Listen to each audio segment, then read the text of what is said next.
కొండా సురేఖ ఆమె షోకాజ్ నోటీసులకి స్పందించినటువంటి తీరు కనబడుతుంది. మొన్న అది 19వ తారీఖు సుస్మిత వ్యాఖ్యలు చేసిన తర్వాత ఏమైంది? సుస్మిత వ్యాఖ్యలు చేసిన తర్వాత షోకాజ్ నోటీసులు మొన్న ఇవ్వడం జరిగింది.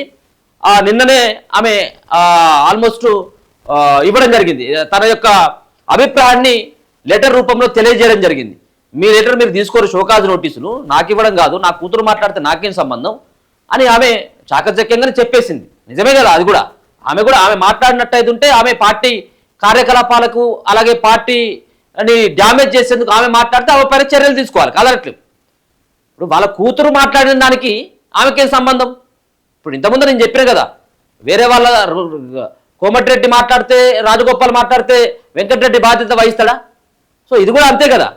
కాబట్టి ఆమె సున్నితంగానే చెప్పేసింది నాకేం సంబంధం అని. నా కుమార్తె వ్యాఖ్యలను ఆమె వ్యక్తిగతం, నన్ను బాధ్యురాలని చేయొద్దు. పిసిసి క్రమశిక్షణ కమిటీకి మంత్రి కొండా సురేఖ వివరణ. తన కుమార్తె సుస్మిత పటేల్ చేసిన వ్యాఖ్యలు పూర్తిగా ఆమె వ్యక్తిగత అభిప్రాయమని రాష్ట్ర దేవాదాయ శాఖ మంత్రి కొండా సురేఖ స్పష్టం చేశారు. కుటుంబం బాంధవ్యం కారణంగా ఒకరి వ్యక్తిగత అభిప్రాయాలు మరొకరు రాజకీయంగా బాధ్యత వహించాలనడం, ఆ ప్రతిపాదికన వివరణ కోరడం సముచితం కాదన్నారు. తనకు జారీ చేసిన నోటీసులను ఉపసంహరించుకోవాలని పార్టీ క్రమశిక్షణ కమిటీని కోరారు. ముఖ్యమంత్రి రేవంత్ రెడ్డిపై కొండా సుస్మిత పటేల్ చేసిన వ్యాఖ్యలను కాంగ్రెస్ అధిష్టానం సీరియస్ గా తీసుకున్నది. ఈ అంశంపై నివేదిక ఇవ్వాలని పిసిసిని పార్టీ రాష్ట్ర వ్యవహారాల ఇన్ఛార్జ్ మీనాక్షి నటరాజన్ కోరారు. దీంతో పిసిసి క్రమశిక్షణ కమిటీ బుధవారం రాత్రి మంత్రికి షోకాజ్ నోటీసులు జారీ చేసింది. సుస్మిత వ్యాఖ్యలకు 3 రోజుల్లో వివరణ ఇవ్వాలని కొండా సురేఖకు committee chairman MP Mallu Ravi సూచించారు. క్రమశిక్షణ కమిటీ జారీ చేసిన నోటీసులకు కొండా సురేఖ స్పందించారు. గురువారం తన వివరణతో కూడిన లేఖను కమిటీ చైర్మన్ మల్లు రవికి పంపించారు. ఆగస్టు 19న నా పుట్టినరోజు సందర్భంగా కొండా కుటుంబ అభిమానులు కాంగ్రెస్ పార్టీ కార్యకర్తలు పలుచోట్ల వేడుకలు నిర్వహించడంతో పాటు సేవా కార్యక్రమాలు చేపట్టారు. నా స్వస్థలమైన గీసుకొండతో నా కుమార్తె సుస్మిత పటేల్కు ఉన్న ప్రత్యేక అనుబంధం కారణంగా అక్కడ నిర్వహించిన జన్మదిన వేడుకల్లో ముఖ్య అతిథిగా పాల్గొన్నారు. ఆ కార్యక్రమంలో సుస్మిత చేసిన వ్యాఖ్యలు పూర్తిగా ఆమె వ్యక్తిగత అభిప్రాయం. ఆమె చేసిన వ్యాఖ్యలను నన్ను బాధ్యురాలుగా చేయడం ఆమె చేసినటువంటి వ్యాఖ్యలను నన్ను బాధ్యురాలుగా చేయడం సహజమైనటువంటి స్ఫూర్తికి విరుద్ధం. కాంగ్రెస్ నాయకత్వంపై పార్టీ క్రమశిక్షణ నియమావళిపై నాకు సంపూర్ణ గౌరవం ఉంది. ప్రజాస్వామ్య విలువలు వాస్తవ పరిస్థితులను పరిగణలోకి తీసుకొని ఈ విషయంలో నా ప్రమేయం లేదని గుర్తించి నాకు జారీ చేసిన నోటీసును ఉపసంహరించుకోవాలని క్రమశిక్షణ కమిటీని గౌరవపూర్వకంగా విజ్ఞప్తి చేస్తుందని మంత్రి సురేఖ ఆ లేఖలో పేర్కొనడం జరిగింది. సో ఇక్కడ ఆమె రాసినటువంటి లెటర్ ఎవరు క్రమశిక్షణ కమిటీ చైర్మన్ అయినటువంటి మల్లు రవికి ఆమె రిప్లై ఇవ్వడం జరిగింది. నా కుమార్తె వ్యాఖ్యలు ఆమె వ్యక్తిగతం, కుటుంబంలో రకరకాలైన కుటుంబంలో అందరూ ఒక దిక్కనే ఉంటారా, ఒకరు ఒక పార్టీలో ఉండొచ్చు, ఒకరు ఒక పార్టీలో ఉండొచ్చు కదా. సో ఎవరి అభిప్రాయాలు వాళ్ళకు ఉంటాయి. మీరు కూడా చెప్పిన ఆమెకు కాంగ్రెస్ పార్టీలో సభ్యత్వమే లేదనేది ఆమె మాట్లాడుతుంది. వాళ్ళ ఊరికి పోయింది, అక్కడ నేనే ఎమ్మెల్యేలు అయితే, నేను 20 సంవత్సరాలు ఎమ్మెల్యే అయితే, నేను ఇదే అయితే అదే అయితే అని చెప్పుకోవచ్చు. సో కాంగ్రెస్ పార్టీ పైన విమర్శలు కూడా చేయొచ్చాము. దానికి కొంతమంది ఏమంటారంటే ఇప్పుడు కొండా సురేఖ అస్తం లేదే ఆమె మాట్లాడమని చెప్పేసి చెప్పండి ఆమె ఇటువంటి వ్యాఖ్యలు చేసిందా? సో ఆమె వ్యాఖ్యల వెనకాల ఖచ్చితంగా కొండా మురళి అండ్ కొండా సురేఖ కూడా ఉంటుంది అని చెప్పేసి కొంతమంది అంటా ఉంటారు. సరే ఏం మాట్లాడినప్పుడు కూడా ఆమె ఓపెన్గా స్టేట్మెంట్ ఇస్తుంది. మొన్న కూడా మనం చూడడం జరిగింది, అక్కడ వాళ్ళ ఇంటి దగ్గర జరిగినటువంటిది కూడా చాలా సందర్భాల్లో ఆమె ఉన్నట్టుగా కుండబద్దలు కొట్టేటువంటి వ్యక్తిత్వం ఉన్నటువంటి ఆమె. సరే ఏదేమైనప్పటికీ కూడా ఇప్పుడు వరంగల్లో కానీ రాష్ట్ర కాంగ్రెస్ పార్టీలో కానీ ఒక అలజడి మొదలైపోయిందని మనకు స్పష్టంగా అర్థమవుతుంది ఈ వ్యాఖ్యల తర్వాత.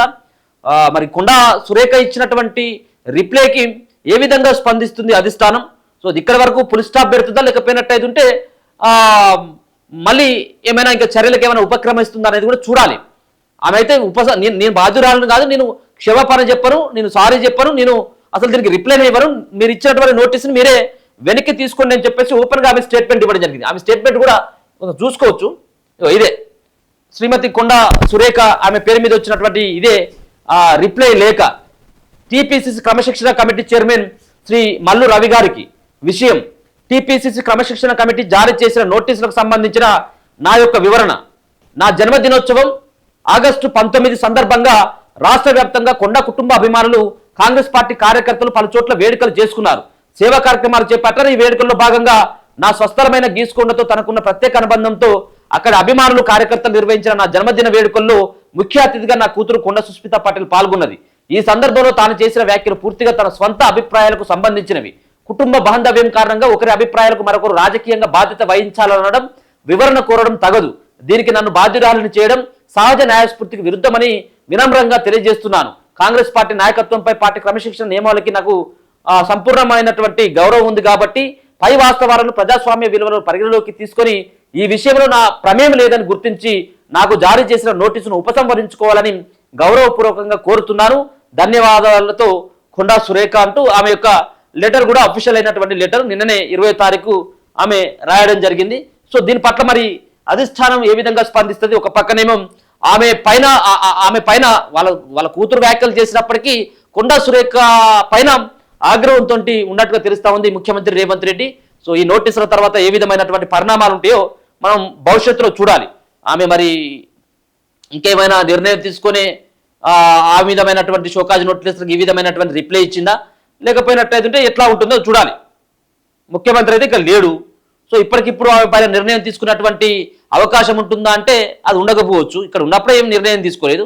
అక్కడ ఉన్నప్పుడు ఆమెను పార్టీలకు వెళ్ళి తొలగించండి, లేకపోతే కొన్ని రోజులు సస్పెండ్ చేయండి, లేకపోతే మంత్రి పదవి తీసేయండి, గన్మెన్లను తీసేయండి అన్నటువంటి ఏదైనా ఒక కఠినమైనటువంటి ఆర్డర్ అక్కడుండి ఇస్తాడా అంటే అది చాలా కష్టం. ఎందుకంటే ఇప్పుడు ఉన్నటువంటి పరిస్థితుల నేపథ్యంలో ఒకరికొకరు చెప్తే వినేటువంటి స్థితిలో అయితే కాంగ్రెస్ పార్టీ కనబడట్లేదు. ఎవరికి వారం అన్నట్టుగానే కాంగ్రెస్ పార్టీలో కనబడుతుంది. కాబట్టి అక్కడుండి ఇక్కడ అయిన తర్వాత ఈ మళ్ళీ పోయి ఇంకొక నలుగురిని తీసుకొని పోయింది అనుకో, పెద్ద ఆగవాగం అయ్యేటువంటి అవకాశం ఉంటుంది. కాబట్టి ఇప్పటికిప్పుడు కొండా సురేఖ పైన తీసుకోకపోవచ్చేమో, కానీ వచ్చిన తర్వాత మళ్ళీ ఏమైనా నిర్ణయాలు ఉంటాయా, లేకపోతే ఈ నోటీసులు కాకుండా ఈ రిప్లై కాకుండా ఈ రిప్లై వచ్చిన తర్వాత మళ్ళీ ఏమైనా కాంగ్రెస్ పార్టీ ఆమెను పిలిపించి ఏమైనా మాట్లాడేటువంటి ప్రయత్నం చేస్తుందనేది కూడా మనం చూడాలి. సో నిన్న సీఎం నాయకత్వాన్ని ప్రశ్నించే నైతిక హక్కు మీకు ఎక్కడిది? కొండా సుస్మితపై కాంగ్రెస్ మహిళా నాయకులు నిన్న ఆగ్రహం వ్యక్తం చేసిన 4-5 మాట్లాడడం జరిగింది. ఎవరెవరు? ఇక్కడ ఉన్నటువంటి ఇందిరా శోభన్, కల్వ సుజాత, వడ్డెర కార్పొరేషన్ చైర్మన్ గుంజరేణుక, అలాగే handloom corporation vice chairman Jakkani Anitha తదితరులు గురువారం గాంధీ భవన్లో మాట్లాడుతూ చాలా రకాలైనటువంటి వ్యాఖ్యలు వాళ్ళు కూడా చేయడం జరిగింది. ఈ పంచాయతీ ఇట్లా ఉన్నది.